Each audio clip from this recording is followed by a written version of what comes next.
Syria has changed more in less than a week than in any week this last half-century. Shortly after Assad's fall, I set out a set of principles essential to delivering on the aspirations of the Syrian people, who, for the first time in most of their lives, now have the prospect of shaping their own future. I returned to the region this week to build consensus around those principles with key partners. Today, the United States and our partners in the region have agreed on a set of shared principles to guide our support for Syria and its people going forward. America and our partners have an important stake in helping the Syrian people chart this new path. We know that what happens inside of Syria can have powerful consequences well beyond its borders, from mass displacement to terrorism. And we know that we can't underestimate the challenges of this moment and in the weeks and months ahead. The Syrian population has been traumatized by decades of repression. Throughout its rule, the Assad regime stoked tensions among ethnic and religious lines to divide the Syrian people. After more than a decade of conflict and many decades of corruption, humanitarian needs of the people are massive. ISIS and other terrorist groups still maintain presence in Syria and want to use this period of uncertainty to try to regain a foothold. No one understands these challenges better than the Syrian people themselves. And Syrians know that they're going to need support from their neighbors and from the international community to meet these challenges. In this region and elsewhere, we've seen how the fall of a repressive regime can swiftly give way to more conflict and chaos, how the shoes of one dictator can be filled by another, or how interference by an outside country can be thrown off only to be replaced by another.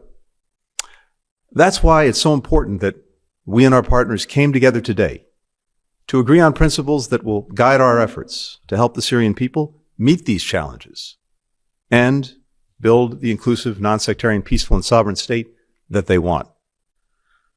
Our message to the Syrian people is this: we want them to succeed, and we're prepared to help them do so. Today's agreement sends a unified message to the new interim authority and parties in Syria on the principles crucial to securing much-needed support and recognition, which we've reflected in a joint communique that should be issued very shortly. We agreed that the transition process should be Syrian-led and Syrian-owned and produce an inclusive and representative government. The rights of all Syrians, including minorities and women, should be respected. Humanitarian aid should be able to reach people who need it. State institutions should deliver essential services to the Syrian people. Syria should not be used as a base for terrorist groups or others who threaten Syria's people, its neighbors, or the world. Chemical weapons stockpiles should be secured and safely destroyed. Syria should have peaceful relations with its neighbors.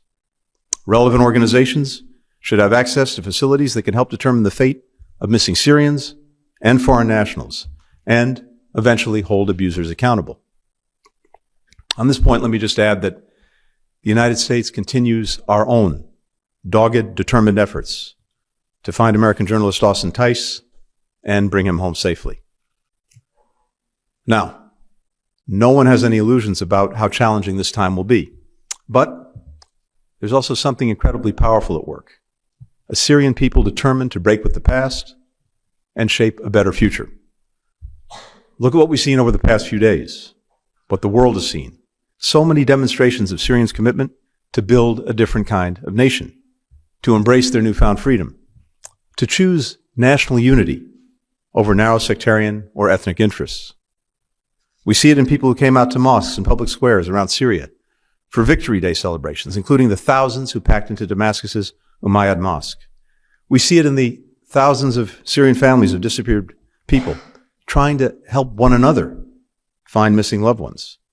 We see it in the SDF raising the flag of the Syrian revolution. We see it in the local volunteer groups that have sprung up all throughout Syria to clean streets, to deliver bread and medicine to those in need. We hear it in the Syrians in the streets singing, "Hold your head high. You are a free Syrian." All of this was unthinkable just a week ago. And it does speak to the promise of this moment. We're determined to work with the Syrian people to shape a future that lives up to that promise. Today's agreement produced real progress toward that shared goal. I also used the meetings that we've had over recent days with our counterparts in Qatar and in Egypt to press forward on an agreement for the release of hostages from Gaza and a ceasefire, as I did earlier this week in Turkey. We continue to work relentlessly toward that goal. With that, I'm happy to take some questions. The first question goes to Jimmy Hansel with CNN.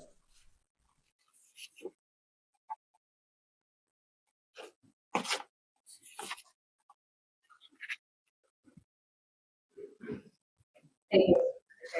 The U.S. made direct contact with HTS, and if so, when did that contact take place? What has been sustained, and what has been the message conveyed and received back from this group? Has the U.S. confirmed any Russian military withdrawal from Syria at this point? Do you believe they should fully withdraw from the country? And then, if I may, on news of the day, do you have any reaction to President Yoon's impeachment today in South Syria? Thank you. Good. Thank you. Good. We got through 3 questions. First, yes, we've been in contact with HTS and with other parties. We have impressed upon everyone we've been in contact with the importance of helping find Austin Tice and bringing him home. And we've also shared the principles that I just laid out for our ongoing support, principles, again, that have now been adopted by countries throughout the region and well beyond. And we've communicated those. That's direct contact, yes. With regard to Russian withdrawals, I can't comment on anything beyond what I've seen reported in the media. So certainly seen stories showing withdrawals. Beyond that, I'd refer to others in the administration. And on events in South Korea and President Yoon. Look, I think the most important thing is that the Republic of Korea has demonstrated its democratic resilience. We've seen it follow peacefully a process laid out in its constitution. And we're ready to work with President Han as he assumes office. Most important, we strongly support the Korean people. We strongly support the ironclad alliance that joins our 2 countries together and that's done so much over the last few years. The next question is Maya Rinaldo with George TV. Thank you, Mr. Secretary. The closing the statement is called the necessity of standing by the Syrian people and providing them with the assistance for the leaders. What will the United States offer for the Syrians? Thank you. As I mentioned, the needs are very significant in Syria, and they built up over a long period of time. And in fact, it's gotten even more complicated now for reasons I'll get to. But essentially this, the United States is already the leading supplier of humanitarian assistance to Syria and to its people, but all of us are going to need to do more to strengthen the ability to get humanitarian assistance to people and to provide more. So we'll be working with the United Nations. We'll be working with other countries to do that. There's some immediate needs that I think have to be addressed. For example, a shortage of fuel so that the lights can be turned on, so that stores can be opened, so people can get around. That's something we talked about today.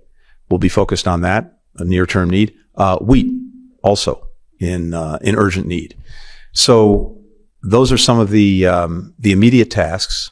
But I think what's so important is that we have a whole collective of countries that are prepared to provide that support and provide other forms of support going forward as we see the evolution of this transition in Syria. Thank you, Mr. Secretary. You mentioned the SDF raising Syrian independence welcome. But I just wanted to press you on how far you expect your Kurdish allies to go. Is it your expectation that they should fully cede authority to a future government in Damascus, or is any kind of autonomy for the Kurds still acceptable to you? And then on Gaza and aid, Turkey yesterday he expressed optimism for a ceasefire and hostage deal. But while the war goes on, so does its devastation. They've been told to be reported today of 18 people killed, 55 people reported to be killed yesterday. Now, back in May, he said after a major airstrike that Israel was making what you described as incremental gains, and that was 7 months ago.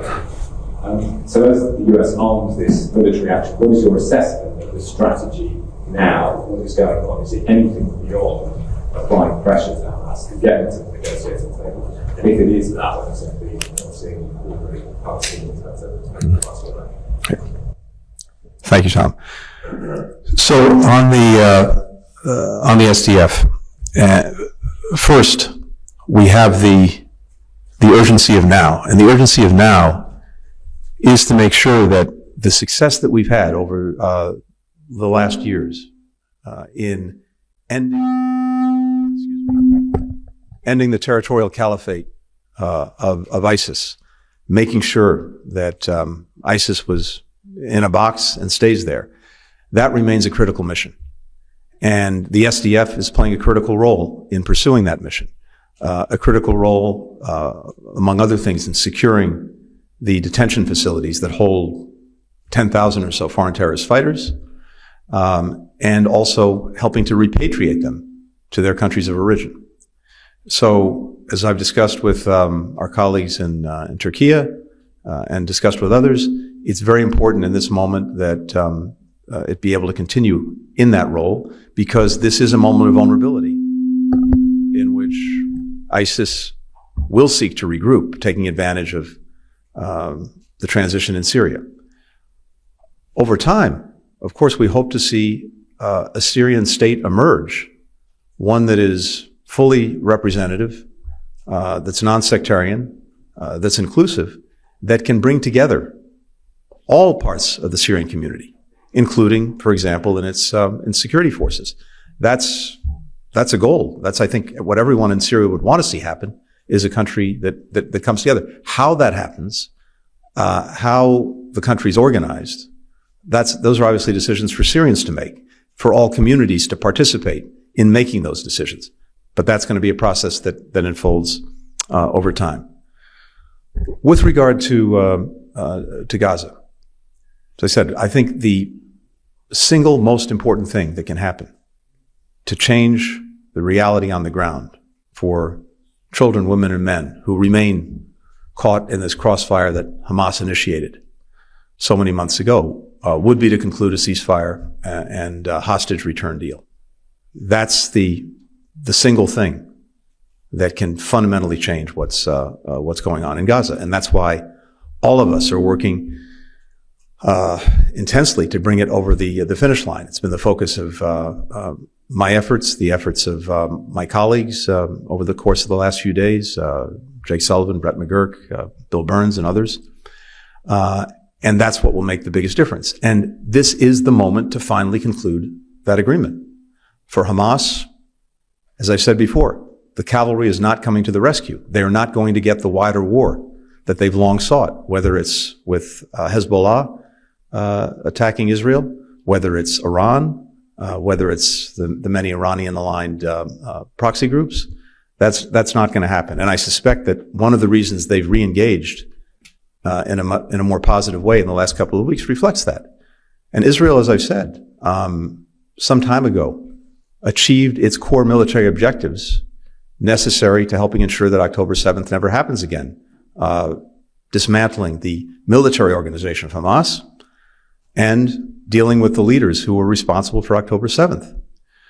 So this is a moment to bring this to an end, and bring this to an end in a way that gets the hostages home and finally brings relief to people who suffered and continue to suffer every single day. Meanwhile, we continue to redouble and retriple efforts to get assistance into people who need it. And while much more needs to be done, we've seen in recent days, again, the number of trucks with assistance go up significantly into the hundreds. We got a UN mission into northern Gaza, which was very important, so that we could have eyes-on understanding of what was going on there. So even as we're trying to get the ceasefire hostage deal completed, we're pressing, pushing, driving on getting assistance to people who need it. And for the final question, Haidar Al-Abdali with Alpha TV. Secretary Blinken, what must the transitional Syrian government should do to earn the trust of the United States? And will the United States recognize the act of Caesar after the fall of al-Assad regime? Thank you. Great. Thank you. What we hope and expect to see is exactly now what many countries hope and expect to see, as laid out in the statement that we'll put out very shortly. This is what we agreed on today. The principles that I shared just a few minutes ago are exactly what we're looking for. And again, not just us, what virtually all of Syria's neighbors are looking for, major countries in the region, and major countries well beyond the region. And as we see Syria move in that direction, and in a Syrian-led and Syrian-owned process, take these steps, we in turn will look at various sanctions and other measures that we've taken and respond in kind. But the most important thing is action. We appreciate some of the positive words that we've heard in recent days, but what really counts is action and sustained action. This can't be the decision or the event of one day. It has to really be sustained over time. So we're watching this very closely. As I said earlier, we're also communicating directly with those in positions of authority in Syria. And I hope that today's agreement, the collective word of so many countries who will be important to Syria's future, carries weight and helps communicate clearly to the Syrian people that we're there to support them, but communicates also what we expect and hope to see